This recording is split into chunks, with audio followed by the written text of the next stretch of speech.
کیونکہ شریعت جو ہے یہ نازل اللہ نے کی ہے، پیغمبر شریعت کا موجد یا کریٹر نہیں ہوتا، بلکہ شریعت پہنچانے والا ہوتا ہے۔ اور پھر اس کا کلائمیکس وہ ہے سورہ النساء کی آیت نمبر 80، آگے چل کے آ جائے گی، مَن یُطِعِ الرَّسُولَ فَقَدْ أَطَاعَ اللَّهُ، جس نے رسول کی اطاعت کی گویا اس نے اللہ کی اطاعت کی۔ پھر سورہ آل عمران میں بھی آیت گزری ہے، قُلْ إِن كُنتُمْ تُحِبُّونَ اللَّهَ فَاتَّبِعُونِي يُحْبِبْكُمُ اللَّهُ، یہ بھی یہودیوں کے کانٹیکسٹ میں تھی، اے نبی تم فرما دو کہ بالفرض اگر تم اللہ سے محبت کرتے ہو نا، اے یہودیوں کہتے ہو ہم اللہ کے چہیتے ہیں، پھر تمہیں میری اتباع کرنی ہوگی۔ اور اتباع کہتے ہیں محبت کے ساتھ کسی کی پیروی کرنا، صرف پیروی جو ہے نا وہ اطاعت ہوتی ہے، اتباع ہوتی ہے محبت کے ساتھ پیروی، جنہوں اسی پنجابی چ کہنا ٹڈو مننا، اندروں مننا۔ پھر اللہ تعالیٰ تم سے محبت کرے گا، یحببکم اللہ ویغفر لکم ذنوبکم، اور تمہارے گناہوں کو بھی بخش دے گا، جو اندر سے رسول اللہ کے ساتھ محبت رکھتے ہوئے اتباع اور اطاعت اختیار کریں گے۔ تو یہاں پہ کہا جا رہا ہے کہ کوئی رسول بھی ایسا نہیں آیا کہ مگر یہ کہ اس کی اطاعت کی جاتی تھی اللہ کے اذن کی وجہ سے، یعنی تمام پیغمبروں کا یہی سٹیٹس تھا۔ وَلَوْ أَنَّهُمْ إِذْ ظَلَمُوا، اور اے نبی جب انہوں نے یہ ظلم کر ہی لیا تھا، یہ پاسٹ ٹینس کا صیغہ ہے، ماضی کی بات ہو رہی ہے، جس کا کانٹیکسٹ سورہ نساء کی آیت نمبر 60 سے سٹارٹ ہوا ہے کہ یہ طاغوت سے جا کے فیصلے کرواتے تھے منافقین۔ تو اے نبی اگر انہوں نے یہ حرکت کر ہی لی ہے اور انہوں نے یہ ظلم کیا اپنی جانوں پر کہ آپ پولیٹیکل لیڈر کی حیثیت سے، دینی پیشوا کی حیثیت سے، پیغمبر کی حیثیت سے ان میں موجود ہیں اور یہ اوپر سے کلمہ گو بھی ہیں، اس کے باوجود جا کے یہود کے علماء سے فیصلے کرواتے ہیں طاغوت سے، اگر انہوں نے اب ظلم کر ہی لیا تھا اور آ کے جھوٹی قسمیں کھا رہے ہیں کہ ہم تو وہاں گئے تھے افہام و تفہیم کے لیے، چلے اب یہ جرم انہوں نے کر ہی لیا،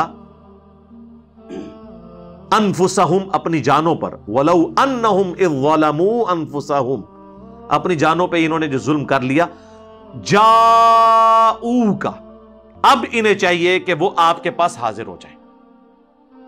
کس لیے؟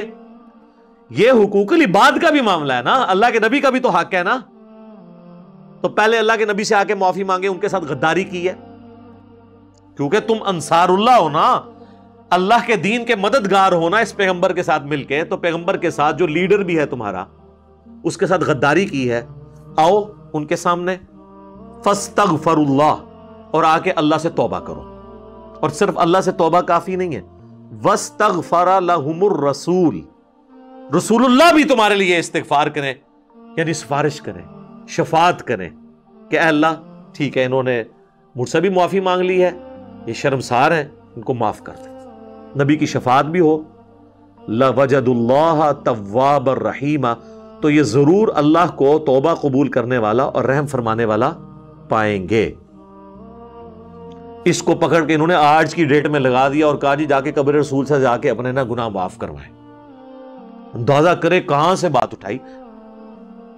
یہ وہ آیت تھی جی سورہ النساء کی آیت نمبر 64، جس کے اوپر انہوں نے پورا عقیدہ کھڑا کیا، وَلَوْ أَنَّهُمْ إِذْ ظَلَمُوا أَنفُسَهُمْ جَاءُوكَ۔ اور جی قرآن میں اللہ تعالیٰ نے فرما دیا ہے کہ جب کوئی اپنی جان پر ظلم کر لے، رسول اللہ سے آ کے شفاعت کروا لے، تو کہتے ہیں دیکھیں جی آپ بعد والی امت کو محروم کرنا چاہتے ہیں اتنی بڑی فضیلت سے، صحابہ کرام تو اپنی مبارک زندگیوں کے اندر جا کے حضور سے دعا کروا لیتے تھے، آج امتی کیا کرے؟ تو آج قبر پہ جائے، ایگو خود ہی کہانی بنا لی ہے، قبر پہ جائے اور جا کے عرض کرے۔ اور یہ عقیدہ بریلوی، دیوبندی، شیعہ تینوں کا مشترکہ ہے، صرف اہل حدیث اس عقیدے کو درست نہیں سمجھتے۔ اب یہ دھوکہ دینا کہ جی آج کے لوگ کدھر جائیں جی شفاعت کے لیے، صحابہ کرام تو اتنا فائدہ اٹھا لیا انہوں نے، آج کے امتی کیا کریں؟ سر آپ کے بارے میں بھی اللہ کے محبوب صلی اللہ علیہ وآلہ وسلم کی حدیث ہے صحیح مسلم میں کہ جو اذان کا جواب دے اس کے بعد مجھ پہ درود شریف پڑھے، اللہم صلی علی محمد وعلی آل محمد، اور پھر الوسیلہ والی دعا مانگے تو قیامت والے دن میری شفاعت اس کے لیے حلال ہو جائے گی۔ اس کے لیے قبر رسول پہ جانا ضروری نہیں ہے، یہاں پہ بھی آپ یہ سب کچھ کریں آپ کو فضیلت ملے گی۔ پھر جامعہ ترمذی میں حدیث ہے کہ جو شخص اللہ کا ذکر اور دروشی پڑھ کے اللہ کی طرف متوجہ ہوتا ہے، اللہ تعالیٰ اسے عطا فرماتا ہے۔ لہٰذا آج کے ڈیٹ میں بھی کسی نے توبہ کروانی ہے تو اللہ کا ذکر کرے، دروشی پڑھے، اللہ کی طرف متوجہ ہو، کسی جگہ نہ بھی جائے تب بھی اللہ تعالیٰ اس کی دعا قبول کرے گا۔ لہٰذا یہ بھی جو شیطانی وسوسہ تھا اللہ کے فضل سے میں نے اس کو سیٹل کر دیا، الحمدللہ۔ اب اس عقیدے کی بنیاد کیا ہے، وہ چند ایک باتیں میں ایک ایک کر کے اسے کور کر دیتا ہوں۔ ایک تو آپ کو یہ اس کا کانٹیکسٹ سمجھ آ گیا کہ یہ اس دور کے اعتبار سے تھا۔ وہ کہتے ہیں جی قرآن کی آیات تو جنرل ہیں، آپ ان کو حضور کے زمانے تک کر رہے ہیں۔ یہ وہ لوگ ہیں جب انہیں ہم توحید کی کوئی آیات بتاتے ہیں کہتے ہیں یہ تو بتوں کے بارے میں ہے، تو کافروں کے بارے میں نازل ہوئی ہیں، اور جب یہ آیت آئی تو اس کو آج بھی فٹ کرنے کے لیے تیار ہے۔ تو آپ اس بات کو سمجھ لیں، آدھی بات ان کی درست ہے۔ ہم بھی کہتے ہیں بتوں کی آیات آپ نہ لگائیں اہل ایمان کے اوپر۔ ہمارے پاس تھوڑی آیات ہیں جو قرآن حکیم میں انبیاء کے بارے میں ہے کہ وہ نہ کسی کے نفع کے مالک ہیں نہ نقصان کے۔ سورۃ الاعراف آیت نمبر 188 بالکل واضح آیت ہے جس کے اندر اللہ کے محبوب صلی اللہ علیہ وآلہ وسلم کے بارے میں آیا قُلْ لَا أَمْلِكُ لِنَفْسِي نَفْعًا وَلَا ضَرًّا، اے نبی تم فرما دو میں تو اپنی جان کے لیے بھی کسی نفع اور نقصان کا مالک نہیں ہوں، إِلَّا مَا شَاءَ اللَّهُ، ہاں مگر جو اللہ میرے لیے فیصلہ کرتے۔ وَلَوْ كُنْتُ أَعْلَمُ الْغَيْبَ، اور اگر میں خود غیب جان لیتا، لَاسْتَكْثَرْتُ مِنَ الْخَيْرِ، تو میں بہت خیر کثیر جمع کر لیتا، وَمَا مَسَّنِيَ السُّوءُ، اور مجھے کبھی کوئی تکلیف نہ پہنچتی۔ جب مجھے پہلے ہی پتا چل جاتا کہ میرے ساتھ یہ معاملہ ہونے والا ہے میں کوئی اس کا تدارک کر لیتا۔ ان انا الا نذیر و بشیر، میں تو نہیں ہوں مگر ڈر سنانے والا اور خوشخبری سنانے والا، لقوم یؤمنون، ان کے لیے جو بات ماننا چاہیں ایمان لانا چاہیں۔ تو یہ واضح قرآن میں آ گیا ہے تو اس کی بات تو ضرورت ہی نہیں ہے۔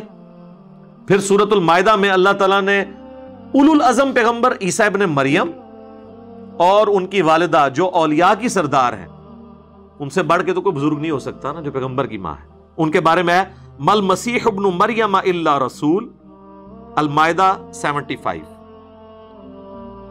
مسیح ابن مریم تو نہیں تھے مگر ایک رسول، قد خلت من قبلہ رسول، ان سے پہلے بھی کئی رسول گزرے، وامہ صدیقہ، اور ان کی ماں سچی عورت تھی، کانا یاکلان الطعام، دونوں کھانا کھانے کے محتاج تھے، کھانے کے محتاج تھے۔ انظر کیف نبین لہم الآیات، اے نبی دیکھو ہم اپنی آیتیں کس طرح کھول کھول کے بیان کرتے ہیں، لگی لپٹی بات نہیں، کھول کے۔ ثم انظر انا یؤفکون، اور ان کی طرف بھی دیکھو پھر بھی الٹے پھیرے جا رہے ہیں۔ اس کا مطلب ہے کہ جس نے بات نہیں سمجھنی اس کو کھلی بھی بات بھی سمجھ نہیں آئے گی۔ قل اتعبدون من دون اللہ، اے نبی تم فرماؤ کہ اللہ کو چھوڑ کے عیسیٰ اور ان کی ماں کی پوجا تم کر رہے ہو۔ یہاں من دون اللہ، اللہ نے پیغمبر کو کہہ دیا اے بتاں والی آیت نہیں ہے تو ہم نے کہانی کرائی گئی ہے، بتوں والی آیتیں، پیغمبراں والی آیتاں نے، ولیاں والی آیتاں نے، من دون اللہ بھی آ گیا۔ کہتے ہیں نہیں ہم تو عبادت نہیں کرتے ہیں ولیوں کی یا پیغمبروں کی۔ سر اگلی بات بھی سنیں، ما لا یملک لکم ضرا ولا نفعا، وہ عیسیٰ اور ان کی ماں جو نہ تمہارے نقصان کے مالک ہیں نہ نفع کے۔ تو مسئلہ یہ نہیں ہے کہ آپ عبادت کرتے ہیں نہیں بابوں کی، اللہ کہہ رہا ہے بابا کیا، حضرت عیسیٰ اور ان کی ماں بھی کسی کے نفع اور نقصان کے مالک نہیں ہے، تو بابے کدھر؟ کہتے ہیں ایڑا جملہ آگے بولتا ہے نا، اینی تو بھائی دنیا چینج لے کے آندی ہے، اسی نے تو دنیا، ورنہ تو دنیا توحید اتنے عرصے تو بیال ہو رہی سی، ہون کے فرق پہ گیا، اے فرق پہ ہے۔ واللہ هو السمیع العلیم، اور اللہ ہے سننے والا اور علم والا۔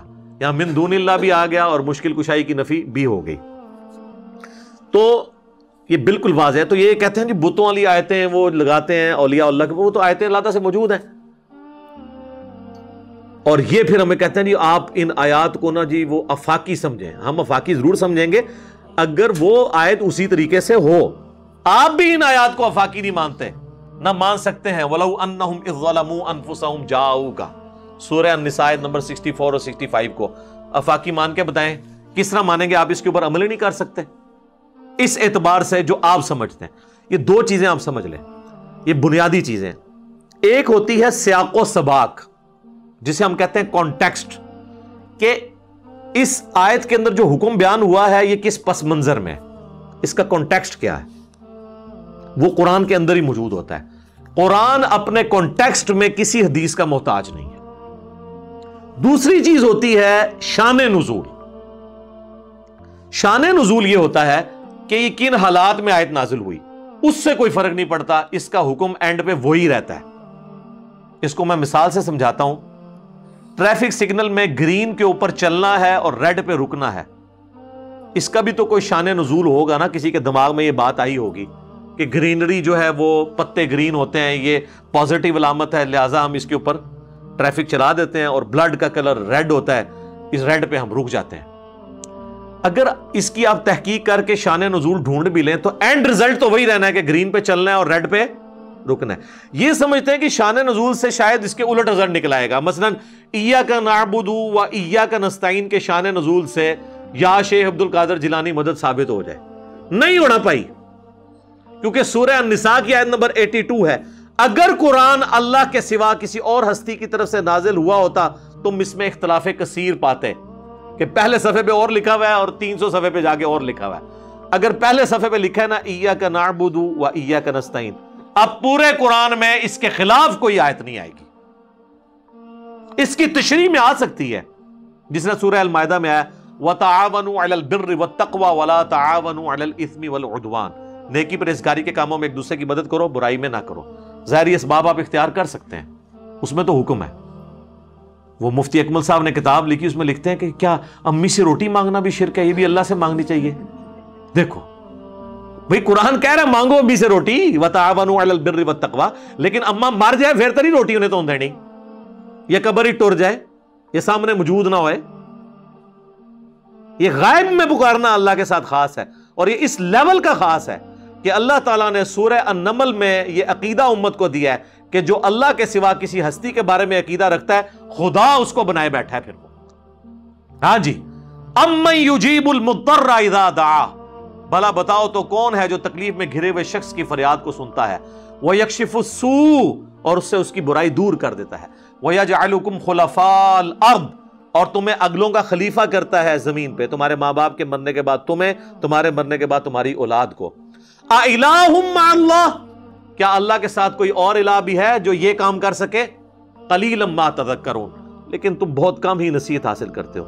کہتے ہیں جی منع کدھر ہے؟ یہ منع ہے جی سورہ نمل کی آیت نمبر 62 میں۔ ادھر کہتے ہیں نہیں وہ تو ہے اللہ ہی سے مانگتے ہیں، یہ تو نہیں آیا کسی اور سے نہیں مانگتے، جی یہ بھی آیا ہوا ہے سورہ نمل کی آیت نمبر 62۔ اگے ٹورو تے پتہ لگے نا۔ بارش کون برساتا ہے؟ اللہ۔ ڈیوٹی کس کی ہے؟ فرشتوں کی۔ اگر فرشتوں سے بارش مانگیں گے تو مشرک۔ بخاری مسلم میں آتا ہے بارش نہیں ہوتی تھی تو نبی علیہ السلام صلاۃ الاستسقاء پڑھتے تھے۔ آپ نے کبھی نہیں کہا کہ المدد یا میکائیل، آپ کی ڈیوٹی اللہ نے لگائی ہے بارش نازل فرما دیں۔ یہ صحابہ کرام کبھی یہ کہتے ہو؟ نہیں۔ لہٰذا یہ جھگڑا نہیں ہے کہ مولا علی کو اختیار ہے یا نہیں، شیخ عبد القادر جیلانی کو اختیار ہے یا نہیں، کسی فرشتے جن کو اختیار ہے یا نہیں ہے۔ اختیار ہو تب بھی آپ کسی اور کو پکارتے ہیں جو آپ کے سامنے موجود نہیں ہے یا فوت ہو چکا ہے یا جس سے آپ کمیونیکیٹ نہیں کر سکتے، تو یہ شرک ہو جائے گا۔ تو یہ اس آیت کو کہتے ہیں کہ جی یہ دلیل ہے کہ آپ جا کے قبر رسول پہ مانگیں۔ عجیب۔ اور پھر اس کے لیے پھر وہ جھوٹے سہارے لیتے ہیں۔ وہ کہتے ہیں جی تفسیر ابن کثیر میں ایک روایت موجود ہے، وہ اگلے دن طارق جمیل صاحب بھی بیان کر رہے تھے۔ طارق جمیل صاحب کا بیچاروں کا کیا قصور ہے؟ ان کے بڑوں نے، تقی عثمانی کے والد صاحب جو مفتی شفیع تھے، معارف القرآن میں انہوں نے بھی یہ نقل کی ہے، اور احمد بریلوی صاحب کا جو ترجمہ کنز الایمان اس کی جو شرح لکھی کی خزائن العرفان انہوں نے بھی نقل کیا ہے، اور ابن کثیر سے نقل کیا۔ ابن کثیر لکھ کے چلے گئے ہیں ایک بے سند روایت، نہ انہوں نے اس کی کوئی سند بیان کی۔ بھئی ابن کثیر تو 8ویں صدی ہجری میں آئے ہیں، جب تک وہ سند نہیں پوری کرتے نبی علیہ السلام تک کسی واقعے کی، ہم اسے کیسے مان لیں کہ جی نبی علیہ السلام کی وفات کے بعد ایک پینڈو شخص تھا، کوئی اعرابی تھا، وہ قبر رسول پہ آیا اور اس نے کہا یا رسول اللہ قرآن میں حکم آیا وَلَوْ أَنَّهُمْ إِذْ ظَلَمُوا أَنفُسَهُمْ جَاءُوكَ، تو میں نے اپنی جان پہ ظلم کیا، میں آپ سے دعا کروانے کے لیے آیا ہوں۔ تو ایک اور شخص وہاں بیٹھا تھا، اسے اونگ آ گئی، وہ خواب میں حضور علیہ السلام آئے اور کہا اس کو بشارت دو کہ تجھے بخش دیا گیا اور میری شفاعت تیرے حق میں قبول کر لی گئی۔ وہ کہتے ہیں دیکھیں جی قبر پہ جا کے آپ مانگ سکتے ہیں۔ لکھی کہاں ہوئی ہے؟ وہ کہتے ہیں روایتوں میں آیا ہے، اور کوئی تھوڑا سمجھدار ہے وہ کہتا ہے جی اس طرح کی ایک روایت مصنف ابن ابی شیبہ میں موجود ہے۔ کڈو جی المصنف ابن ابی شیبہ میں روایت ضرور موجود ہے، لیکن سر وہ روایت ضعیف ہے، مالک الدار والی، اس میں آمش مدلس ہیں اور ان سے روایت کر رہے ہیں اور سما کی تصریح نہیں ہے، منقطع روایت ہے۔ صحیح مسلم کے مقدمے میں امام مسلم نے لکھا ہے کہ مدلس کی آن والی روایت سما کی تصریح کے بغیر ضعیف ہوگی جب تک وہ حدثنا یا اخبرنا بیان نہیں کرے گا، وہ ان سے روایت کر رہا ہے، یہ روایت ضعیف ہے مالک الدار والی کہ وہ حاضر ہوئے قبر رسول پہ، وَلَوْ أَنَّهُمْ إِذْ ظَلَمُوا أَنفُسَهُمْ جَاءُوكَ، پھر انہیں اونگ آ گئی، نبی علیہ السلام خواب میں آئے، فرمایا عمر کو جا کے میرا سلام کہنا اور اسے کہنا کہ سختی نہ کرے، ان قریب اللہ تعالیٰ تمہیں سراب کرے گا. اور یہ پیغام کس کو جا کے دے رہے ہیں؟ حضرت عمر کو. جعلی روایت ہے. حضرت عمر کو پیغام دیتے تو آگے کیا ہونا تھا وہ میں آپ کو بعد میں بتاؤں گا. روایت ہی جعلی ہے، یہ ایسا ہوا ہی نہیں ہے، اس میں تدلیس ہے. اور اگر کوئی کہتا ہے میں نے اس قانون کو نہیں ماننا محدثین کے، تو پھر ہم اسے پھکی دیتے ہیں کہ مسند امام احمد میں ایک حدیث ہے جو مشکات میں بھی موجود ہے، اس میں سیم حکم ہے. یہ تو اعمش تو بہت چھوٹا ہے. ایک تابعی ہے حسن بصری، 70 صحابہ کا شاگرد، وہ ان سے روایت بیان کر رہا ہے کہ نبی علیہ السلام نے فرمایا کہ جو شخص اپنے جاہلی نسب پر فخر کرے اسے کہو کہ تجھے بڑا فخر ہے نا اپنے نسب پہ، اپنے باپ کی شرمگاہ کاٹ کے اپنے منہ میں رکھ لے. اور یہ بات کنائے سے نہ کرو، ڈائریکٹ اس کو کہو کہ تو اپنے باپ کی شرمگاہ کاٹ اپنے منہ میں رکھ. کیا رسول اللہ ایسی بات کر سکتے ہیں؟ یہ بھی روایت ضعیف ہے. پھر اس کو بھی صحیح مانو. اعمش تو چھوٹا ہے، حسن بصری تو بہت بڑا ہے، اس کی بھی ہم ان والی روایت سما کی تصریح کے بغیر نہیں مانتے کیونکہ مدلس ہے. تو مانو اس روایت کو، اپنا ایمان برباد کرو. قرآن تو کہہ رہا ہے وَإِنَّكَ لَعَلَىٰ خُلُقٍ عَظِيمٍ، نبی تو اعلیٰ ترین درجے پہ ہیں اخلاقیات کے، وہ یہ بات کریں گے. بخاری اور مسلم دونوں میں حدیث ہے، ابو سعید خدری کہتے ہیں نبی علیہ السلام میں ایک پردہ نشین کنواری لڑکی سے زیادہ شرم و حیا تھی. تو یہ پردہ نشین کنواری لڑکی یہ گفتگو کر سکتی ہے؟ تو یہ کہانی ہے ساری. اب آج حضرت عمر کی طرف جنہوں نے متھے مارنے کی کوشش کی تھی. جناب حضرت عمر کے بارے میں صحیح بخاری میں 1010 نمبر حدیث ہے، کتاب الاستسقاء چیپٹر میں. وہ کہتے ہیں اللہ تعالیٰ سے دعا کرتے ہوئے اِنَّا كُنَّا نَتَوَسَّلُ إِلَيْكَ بِنَبِيِّنَا، اے اللہ بے شک پہلے ہم تیرے نبی کو وسیلہ بنا کے لاتے تھے تیری بارگاہ میں. یعنی جب بارش نہیں ہوتی تھی تو حضور کو لے کے آتے تھے، حضور ہمیں نماز پڑھاتے تھے، حضور کی دعا کی برکت سے بارش نازل ہوتی تھی صلی اللہ علیہ وآلہ وسلم. ہم اب حضور کے چچا عباس کو لے کر آئے ہیں، ہم پہ بارش نازل فرما دیں. عباس کی دعا کی برکت سے انس بن مالک کہتے ہیں بارش شروع ہو جاتی. حضرت عمر کو کسی نے نہیں پوچھا کہ یا امیر المومنین، یہ پینڈو لوگ جا کے تو قبر رسول سے جا کے بارش مانگ کے آ رہے ہیں، آپ خلیفۃ الرسول ہیں، سیکنڈ نمبر پہ آپ خلیفہ راشد ہیں، ایک پینڈو کو بات سمجھ آئی بھی آپ کو نہیں آئی بھی؟ وہ پینڈو آئی کوئی نہیں سی تھے، وہ کہانیاں نے ساریاں. اور میں نے جو اس میں ایکسپلور کی ہے نا چیز، کہ بخاری اور مسلم دونوں میں حدیث ہے کہ صلح حدیبیہ کے موقع پر جب پانی کم پڑ گیا، جابر بن عبداللہ کہتے ہیں کہ نبی علیہ السلام کی مبارک انگلیوں سے چشمے پانی کے جاری ہوئے، ایک پیالے کے اندر رکھے. تو وہ تابعی پوچھتا ہے کہ آپ لوگ کتنے تھے؟ انہوں نے کہا ہم 1500 تھے، لیکن اگر ہم 1,00,000 بھی ہوتے ہیں نا وہ پانی زیادہ تھا جو حضور کی مبارک انگلیوں سے جاری ہوا. معجزہ. اور صحیح مسلم میں حدیث ہے کہ ایک سفر میں حضرت عمر نے حضور کو یہ مشورہ دیا، یا رسول اللہ آپ کی تو دعا کی برکت سے پانی نازل ہو جاتا ہے، تھوڑا سا پانی زیادہ ہو جاتا ہے. تو انہوں نے ایک برتن میں نا پانی جمع کر کے حضور کو دیا، حضور نے بیچ میں ہاتھ رکھا، پھر پانی کے چشمے جاری ہو گئے. اچھا، یہ اس لیے کیا جاتا تھا کہ کریشن ایکس نہیلو جو ہے نا، عدم ما سے وجود، یہ صرف اللہ دے سکتا ہے. حضور نے جب کبھی بھی کیا ہے نا، تو کھانا پکا ہوا ہے تو اس پہ دعا کی ہے تو برکت ہوئی ہے، کچھ نہ کے بغیر کچھ نہیں ہوا. پیالہ بھی تھوڑا سا پانی آیا تو اس میں ڈالا ہے، خالی پیالے میں ہاتھ ڈالنے سے نہیں پانی نکلا، کیونکہ یہ اللہ کی خصوصیت ہے. آج نئی بات لے جائیں، علمی باتیں آپ کو اسی پلیٹ فارم سے ملیں گی. اور صحابہ کو اس بات کا پتا تھا کہ خالی پانی نہیں نکل سکتا، تو وہ جمع کر کے لے، یا رسول اللہ اس تھوڑے سے مٹ کر دیں آپ تاکہ پانی کے چشمے جاری ہو جائیں. یہ اللہ نے فرق رکھا ہے، موڑزے بھی جناب اتنے ان لمیٹڈ نہیں ہوتے. اچھا، تو حضرت عمر کے سامنے یہ معجزہ ہوا ہے. حضرت عمر نے تو نہیں کہا کہ یا رسول اللہ آپ ہاتھ مبارک باہر نکالیں اور یہ میں پیالہ لے کے آیا ہوں آپ سیراب کر دیں. بخاری میں وہ کہتے ہیں انا کننا نتوسل الیک بنبینا. لیکن یہاں پہ بریلوی اور دیوبندی آپ کو کیا کہانی کروا رہے ہیں؟ وہ کہتے ہیں کہ جی وہ فضائل حج میں شیخ زکریا کاندلوی نے لکھا ہے، اور فضائل سنت میں الیاس قادری صاحب نے، دونوں بھاری فرقے بریلوی اور دیوبندی لکھتے ہیں کہ جی 555 ہجری میں نبی علیہ السلام کی وفات کے 550 سال بعد شیخ احمد رفاعی جب قبر رسول پہ حاضر ہوئے اور آگے وہاں نعتیہ اشعار پڑھے اور کہا یا رسول اللہ میں اتنی دور مصر سے آیا ہوں، آپ اپنا مبارک ہاتھ قبر سے نکالیں، میں زیارت کرنا چاہتا ہوں، بوسہ دینا چاہتا ہوں. 90,000 لوگوں کی موجودگی میں کہتے ہیں قبر رسول سے ہاتھ باہر نکلا، انہوں نے ان کو بوسہ دیا، اور کہتے ہیں ان 90,000 لوگوں میں شیخ عبد القادر جیلانی کا نام بھی ذکر کیا جاتا ہے. پہلے تو مجھے یہ بتائیں عبد القادر جیلانی نے ہاتھ کیوں نہیں چوما؟ اتنی گستاخی کہ اللہ کے نبی کا ہاتھ نکلے قبر سے میرے سامنے نکل رہا ہو تو میں تو بدبخت ہوں کہ میں یہ منظر دیکھ رہا ہوں، اور وہ شیخ احمد رفاعی عبد القادر جیلانی کا مرید ہے، مرید کے لیے ہاتھ نکل رہا ہے اور پیر محروم ہے. کڈی وڈی کہانی ہے. انہاں تے عبد القادر جیلانی دا نا تاں پایا سی کہ بریلوی ڈر کے نا چونکہ 11ویں دن نے مان لین گے اس واقعے نو. اور دوسرا جھوٹ ہے کہ 555 ہجری 90,000 دا مجمع مسجد نبوی چ آندا ہی نہیں سی. 90,000 کا مجمع تو آج سے 100 سال پہلے بھی نہیں آتا تھا، اور آپ لوگ 1000 سال پہلے بتا رہے ہو مسجد ہی چھوٹی سی تھی. کہانی ہے بالکل کہانی. اور اس طرح کی کہانی انہوں نے پھر مشہور کر دی. اور حضرت عمر کا میں نے آپ کو عقیدہ بتا دیا. اور یہ کہانی پھر یہاں ختم نہیں ہوئی سر. المحند علی المفند میں انہوں نے نبی الاسلام کے بارے میں لکھا کہ ہم حضور کو اپنی قبر کے اندر دنیاوی زندگی کے ساتھ مانتے ہیں. دنیاوی زندگی، حالانکہ وہ آخرت کی ہے. اللہ تو شہید کے بارے میں کہہ رہا ہے وَلَٰكِن لَا تَشْعُرُونَ، شہید زندہ ہے لیکن تمہیں اس کا شعور نہیں ہے. یہ کہتے ہیں نبی الاسلام کی دنیاوی ہے. سر دنیاوی ہے تو پھر سانس، ٹوائلٹ، کھانا پینا کدھر گیا؟ اور اعلیٰ حضرت تو ایک سٹیپ آگے گئے ہیں نا جب الفضات میں. انہوں نے کہا کہ یہ اتنی حقیقی حصی دنیاوی ہے کہ قبروں میں انبیاء پہ بیویاں ان کی ازواج مطہرات پیش کی جاتی ہیں، وہ ان کے ساتھ شباشی بھی فرماتے ہیں.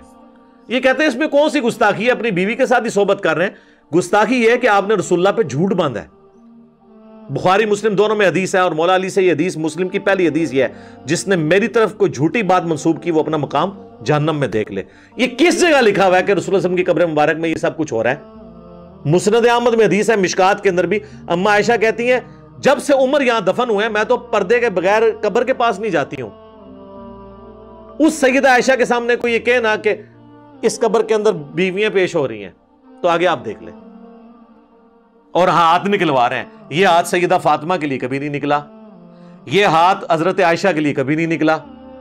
یہ جنگ جمل صفین نہروان کو رکوانے اس کو مینج کرنے کے لیے کبھی نہیں نکلا. وہ زیادہ حقدار تھے. اور سب سے بڑھ کر یہ کہتے ہیں کہ قبر رسول پہ جا کے مانگنا اور فیصلہ کرانا یہ قرآن میں ہے وَلَوْ أَنَّهُمْ إِذْ ظَلَمُوا أَنفُسَهُمْ جَاءُوكَ. ان سے کہیں کہ قبر رسول پہ اگر یہ فیصلہ کروانا تھا، سب سے ضروری فیصلہ تو صحابہ نے کروایا نہیں ہے، جس کی وجہ سے امت آج تک دو ٹکڑے ہیں. ثقیفہ بنی ساعدہ، حضرت علی نے بخاری مسلم میں آتا ہے 6 مہینے تک ابو بکر کی بیعت نہیں کی ہے. تو کسی کے دماغ میں وسوسہ بھی نہیں آیا کہ چلیں ہم جا کے قبر رسول سے فیصلہ کروا لیتے ہیں. ابھی میت مبارک بھی 2 دن تک باہر تھی، باہر سے ہی فیصلہ کروا لیتے ہیں. فدق کا ایشو آیا، بخاری مسلم میں آتا ہے سیدہ فاطمہ کا. کہیں حضرت ابو بکر نے ان کو مشورہ نہیں دیا آگے قبر رسول سے جا کے فیصلہ کرواتے ہیں، بعد میں احمد رفاعی نے تو کروانا ہی ہے. ٹھیک ہے، کروانا چاہیے تھا نا. یہ کہتے ہیں کہ آج کی ڈیٹ میں بھی آپ نے حاکم ماننا ہے، تو آج کی ڈیٹ میں اگر حاکم ماننا ہے تو چیف جسٹس مدینے کا حضرت عمر نے حضرت علی کو کیوں لگایا؟ مدینہ شریف کے فیصلے تو قبر رسول پہ ہونے چاہیے تھے نا. آئے ہائے ہائے کیسی پکی ہے. چلو رومن اور پرشین امپائر تے ٹھیک ہے، اور رومن امپائر دے ہوتے ابن مسعود نو لا چھڑیا ابو درداء کو، اور پرشین امپائر پہ ابن مسعود کو. مدینہ میں چیف جسٹس کیوں لگایا حضرت علی کو؟ قبر رسول سے فیصلے ہوتے نا. یہی کہہ کے جی یہ آپ کو فیصلوں میں حاکم نہ مان لیں تو یہ خود بھی نہیں مانیں گے. وہ کہیں گے نہیں کمیونیکیشن نہیں آج ہو سکتی. تو اگر آپ خود بھی نہیں اس کمیونیکیشن کو ماننے کے لیے تیار، اور الٹا جو بندہ آپ کو سمجھاتا ہے کہتے ہیں گستاخی کر رہا ہے. گستاخی تو آپ کر رہے ہیں، رسول اللہ کے اوپر جھوٹ باندھ رہے ہیں. اور صحابہ کرام تو حضور کی زندگی میں یہ عقیدہ نہیں رکھتے تھے. بخاری اور مسلم دونوں میں حدیث ہے 70 صحابہ کو دھوکے سے شہید کر دیا گیا، جن میں عاصم بن ثابت انصاری تھے. جب وہ مرنے لگے، شہید ہونے لگے، تو انہوں نے کہا اے اللہ ہمارے نبی کو ہمارے حال کی خبر کر دینا، ہم تجھ سے راضی ہیں اور تو ہم سے راضی، اس حال میں ہم موت کے منہ میں جا رہے ہیں، ہمارے نبی کو ہمارے حال کی خبر کر دینا. اور بخاری کے الفاظ ہیں جبرائیل علیہ السلام نے آ کے حضور کو بتایا کہ آپ کے ساتھیوں کو یوں قتل کر دیا گیا ہے، اور انہوں نے مرتے مرتے یہ آپ تک پیغام پہنچایا ہے. انہوں نے حضرت جبرائیل کو بھی نہیں کہا، اللہ کو کہا، اور اللہ نے جبرائیل کو بھیجا. جب حضور دنیا میں موجود تھے تو صحابہ یہ نہیں کہتے تھے وَلَوْ أَنَّهُمْ ظَلَمُوا أَنفُسَهُمْ جَاءُوكَ تو یا رسول اللہ انظر حالنا. نہیں، جب سامنے ہوں گے پھر آپ کریں گے. کہتے ہیں جی بخاری میں حدیث ہے ایک صحابی کی پنڈلی ٹوٹ گئی، حضور کے پاس آیا تو آپ نے ہاتھ پھیرا. یار معجزات کو آپ بعد کی زندگی کے ساتھ کیسے کر رہے ہو؟ اور اگر آپ یہ مانتے ہو تو ٹھیک ہے، اپنی پنڈلی پھر تیار ہو توڑوانے کے لیے. جناب کروڑوں لوگوں کا اگر عقیدہ ٹھیک کرنے کے لیے کسی عاشق رسول کو اپنی پنڈلی توڑوا کے قبر رسول پہ جا کے ٹھیک کروانی پڑتی ہے تو آ جاؤ. یہ جب بات کریں گے نا تو کہیں گے جی پھر آپ کعبے چلے جاؤ، اللہ سے کروا لو. بھئی اللہ کو تو دعویٰ ہی کہیں نہیں ہے، اللہ نے تو دنیا اسباب کے ساتھ جوڑی ہے. کعبے بھی کرین ڈگی سی نا اس کعبے تے اس تو بہت بڑا کام ہوا ہے.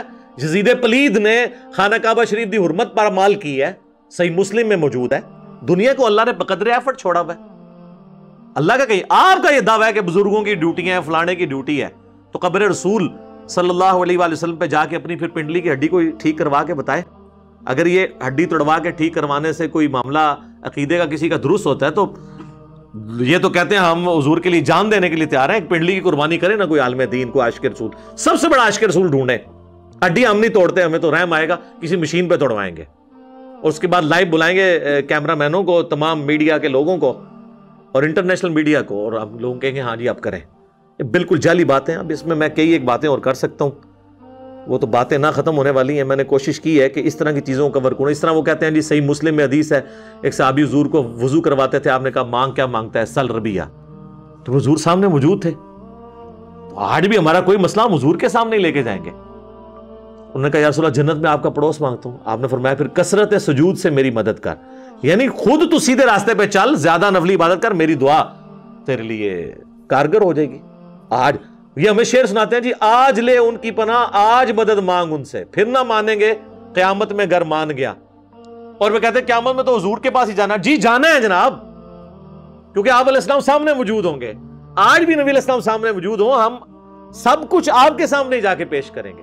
کس بات کو کس طریقے سے جوڑتے ہیں, اس طریقے سے اگر آپ آؤٹ آف کانٹیکسٹ چیزوں کو جوڑیں گے پھر تو یہ بڑی زیادتی والی بات ہو جائے گی. باقی اس میں کئی اور باتیں بھی کی جا سکتی ہیں, لیکن اب وقت ہمارا چونکہ درس کا مکمل ہو چکا ہے, میرا خیال ہے میں نے اتنی باتیں کر لی ہیں, عقل والوں کے لیے اتنی گفتگو کافی ہے. بار میں نے ڈیٹیل کچھ ویڈیوز ریکارڈ کرائی ہیں, ان کا میں حوالہ دے دیتا ہوں. وسیلے کے نام پر دھوکہ, وسیلے کو ہم بھی مانتے ہیں, لیکن وسیلہ اور غیر اللہ سے مدد مانگنا یہ زمین اسمان کا فرق ہے. ایک اور لیکچر ہے مجھے تم سے شرک کا خوف نہیں. ایک اور لیکچر ہے قصہ موسیٰ اور خضر. اور ایک ہے تخت بلقیس. کہتے ہیں بندہ لبو جنہیں وہ سارا تخت بلقیس بندہ لب لیا ہے, بے فکر ہو, وہ اللہ نے ایک بندہ بھیجا ہے جس نے بندہ لب لیا ہے, تو عقیدہ بھی صحیح کرنے واسطے. اور ایک اور ہے لیکچر حضرت اویس کرنی کے اوپر. وہ کہتے ہیں یہ ایک روحانی سلسلہ چلتا ہے, اس کے ساتھ یہ معاملات ہوتے ہیں. یہ وہ ساری ویڈیوز ہیں جو اگر الگ الگ میں ان کے اوپر گفتگو کروں تو 3-4 گھنٹے اور لگ جائیں گے. یہ آپ ویڈیوز دیکھیں. دعا صرف اللہ ہی سے میرا ریسرچ پیپر ہے, وہ بھی آپ پڑھیں تو انشاءاللہ آپ کو سچائی کھل کر سامنے آ جائے گی. اللہ تعالیٰ سے دعا ہے جو حق بات میں نے کہی اللہ تعالیٰ ہمارے دلوں میں راسخ فرمائے. اگر جذبات میں میرے منہ سے کوئی غلط بات نکل گئی تو اللہ تعالیٰ ہمارے دلوں ہی سے اسے دھو ڈالے, ہمیں معاف بھی کر دے, ہمیں کتاب و سنت کی تعلیمات پر عمل کر کے دوسرے بھائیوں تک پہنچانے کی توفیق عطا فرمائے. سبحانک اللہم و بحمدک اشہد ان لا الہ الا انت استغفرک و اتوب الیک وما علینا الا البلاغ المبین. جزاکم اللہ خیرا.